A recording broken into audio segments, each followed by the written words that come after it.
Brother ఈ history విషయానికి వస్తే అసలు పిచ్చి లేసిపోతుంది బ్రదరు.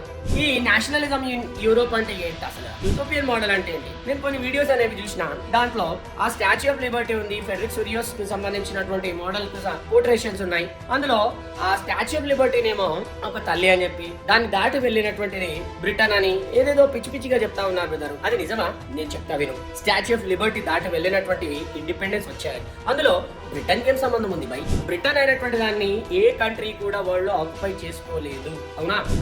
యుఎస్ఏ ని కూడా ఆక్యుపై చేసుకున్న country, I mean USA independence పొందినటువంటిది ఏ దేశం నుంచి అంటే బ్రిటన్ నుంచి 1776 లో. అంతేకాదు 1789 లో ఫ్రెంచ్ రెవల్యూషన్ అయినటువంటి స్టార్ట్ అవుతుంది. It continue till 1799. 1804 లో నెపోలియన్ కోడ్ అయినటువంటిది వస్తుంది. అలా మనకి స్లోగా ఆ పిక్చర్ అనేది చూస్తే లిబర్టీ వైపుకి అన్ని కంట్రీస్ అనేవి వెళ్ళండి, డెమోక్రటిక్ రిపబ్లిక్ కంట్రీస్ అనేవి ఎస్టాబ్లిష్ చేసుకోండి అని ఫెడరిక్ సూరియోస్ అయినటువంటి వాడు చెప్తాడు. ఇలా తలతిక్కగా మీరు ఆలోచిస్తే ఎప్పుడే ఆ సబ్జెక్ట్ నేర్చేది. సో కొంచెం కాన్సెప్ట్ ఓరియంటెడ్ గా మనం నేర్చుకుందాం. ఇలాంటి ఎన్నో ముఖ్యమైనటువంటి అప్డేట్స్ కోసం మన ఛానల్ ని సబ్స్క్రైబ్ చేసుకోండి. I'm pretty sure you will get the extremely good subject. There is no doubt at all. I'm with you. Thank you buddies.